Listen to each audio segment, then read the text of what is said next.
night. So Rob Wright, the third, former Baylor guard, has made the switch. He's now a part of the Big 12, but now part of BYU. There's a lot of speculation about what he was offered by BYU. There's a little bit of a catfight with some BYU fans and Baylor fans. Bottom line is every team is getting players from the portal and losing players to the portal. And Rob Wright, BYU is all in when it comes to basketball and football too. He now will be a part of the BYU Cougars. Yeah, it's a great pickup for them. They are really going for it. Look, they're paying a bunch of money to a lot of players. Of course, chief among them, AJ DeBonsa, which is reportedly in the $6-7 million range. And so if you're going to pay that much for one guy, you can't just pay for one. You kind of have to pay for them all to make it worthwhile. And they're getting a really good point guard who's on his way up for sure. But this is a huge bummer for Baylor. The way it was carried out was not the best. And here we are, and he's on his way to the Cougs and to the Cougars. And good luck to BYU and good luck to Rob Wright. I mean, they should be fun to watch next year. This type of stuff's honestly why I've become less of a college basketball fan, and I've talked about that a few times throughout the last few months. Just all of the movement and football, it's a little easier to swallow because there's less of an impact on the starting lineup and the roster. Whereas you take one guy on a basketball team, and that basically just ruined Baylor's plans for the entire next season. Now, if he played for Clemson, I'd be saying – It changed their plans for sure. Well, it changed their plans because their plans were all revolved around Rob Wright because there was no reason for him to leave until BYU came rolling in with apparently, what's the rumor, $3.5 million? Yeah, and I know people are arguing back and forth. Ashley Hodge. The rumor about Keontae George like 2 years ago was he was making $3 million. Yeah. So I wouldn't be surprised if it's in that vicinity. We know A.J. DeBonsa is making a bunch of money.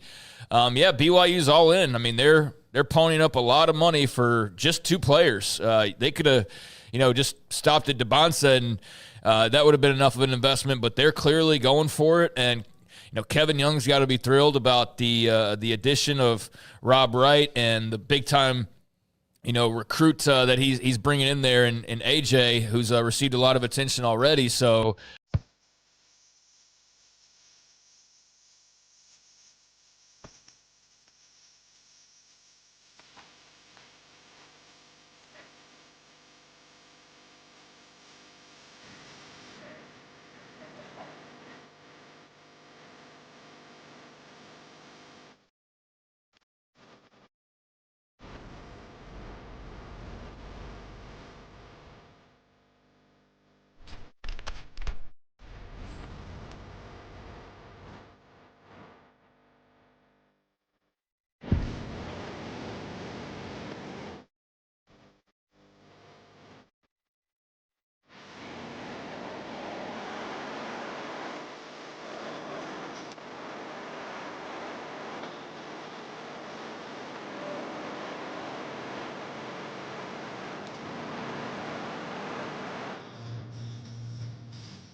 I mean, those two guys and the rest of that roster, BYU, a trip back to the Sweet 16, I don't think that should be anything other than an expectation, right? If you're investing as heavily as they are. So if you were concerned about, all the new entries into the Big 12 and you were looking at it like who's going to invest properly and who's going to put their money where their mouth is and who's going to really go for it, well, there's a couple schools like UCF and Cincinnati where there's been little shots here and there from people who've just kind of said, hey, their facilities need to go up a little bit or they need to do a little bit more here. That's not the case with BYU. They're pushing all the chips in the middle, and they got a lot of chips. So, they're impressive right now, and it's equally frustrating, I know, for Baylor. But, look, they've ponied up and done the same thing with other prospects. They'll have to do it to fill out the rest of this team.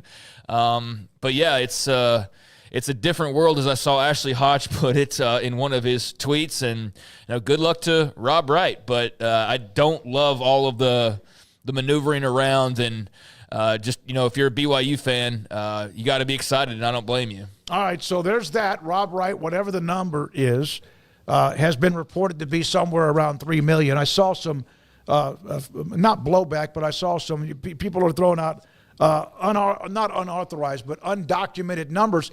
Ashley Hodge, I'll tell you this. Ashley is entrenched in men's basketball as anybody I know around the country. So he's the one that joined us on Monday about the Rob Wright note that he was entering the transfer portal, and also, of course, has thrown out numbers at $3 to $3.5 million for Rob Wright and BYU. Let me ask you a question. Why does it matter what they're paying him if it's all legal?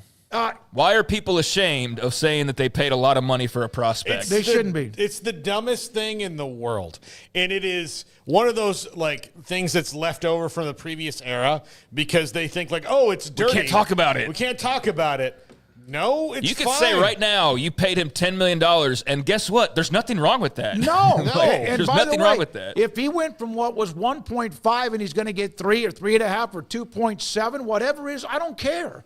But it does seem, I agree, Craig and Paul, it almost like you wish that would become, you have to show what they're getting. Well, I mean, that's State universities have to show what coaches are getting, right? yeah. I mean, and I get it's different and not privy to it, but I don't think that there needs to be this cone of secrecy around it like there was, because it's I guess it's just muscle memory of oh, we weren't supposed to be paying these guys for so long.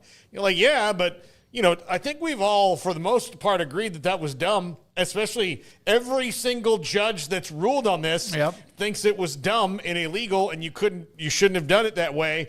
And now we're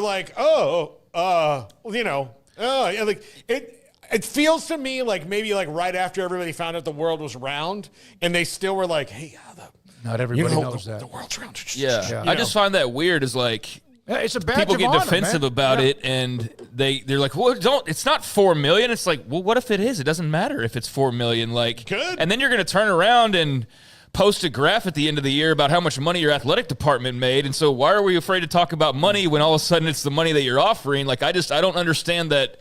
I guess it is part of just trying to break free from the old era where it was taboo, right? You're saying, to talk about money. It's oh, you can't talk about the money. And so people need to realize, the masks are off now. You can talk about the money all you want to talk about the money, and there's no shame in that game. And quite frankly, on top of that, if I do recall correctly, the mysterious burner account, which all signs point to being the father of Rob Wright, is the one who put out $3.5 million the other day before that burner account died, after the blowback of that burner account clearly being Rob Wright's father or somebody very close. So that number didn't appear out of thin air, I don't believe. That was actually said by that mysterious burner account. So who cares? I mean, I don't care. If you're Rob Wright and you got 3.5, great. Yeah, absolutely, buddy. If hey, it was more, say it. Yeah. Go get your money, and you were going to probably make, I don't know, a couple million at Baylor if you had stayed, or I don't know what the plans were there, but hey, go get your money, boo-boo. And he did, and like we said, BYU's going all in. So between he and DeBonsa next year, and then the rest of that roster, especially with that run, like I said at the very top, there's going to be big expectations for BYU, and they're kind of like the Texas Tech of the offseason in basketball so far. I would say they're kind of that team that's taking the pack and saying, hey, we're going after some talent, and we're going to get some talent. Hey, it's no different really the way we see now fans bickering or whatever the NIL is, than it was when players were making commitments. And the reactions of the teams or the fan bases to get rejected or a flip or whatever else it is. It's every fan base is saying we need more NIL to get players to compete with all the others that have NIL. So, and all of a sudden somebody leaves because of NIL. Now, however it did based on the commitment that Rob Wright III made with Baylor NIL, I don't know. He did. No, what I think it might be. One other thing is we don't need him anymore, or man, we don't have. No, it's part of fans reacting to when maybe they don't get their way. I also, that's definitely fans want to poo-poo on a guy when he leaves, and I'm sure there's plenty of that going on. I've been anti-message board for a while now. I've just stayed away from my own sanity, and so I'm sure there's all that going on.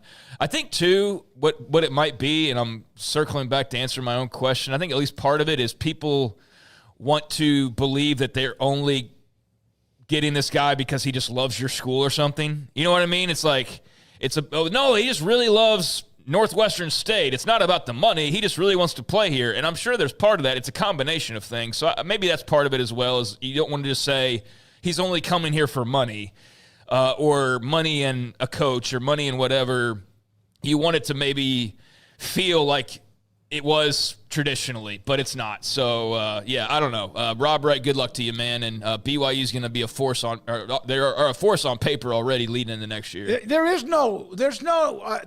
Maybe there are some athletes like they like the school or whatever. That loyalty thing. You want to be at a school because you like the school. Maybe that's true. I would think that's the low percentage these days because of what is out there and available.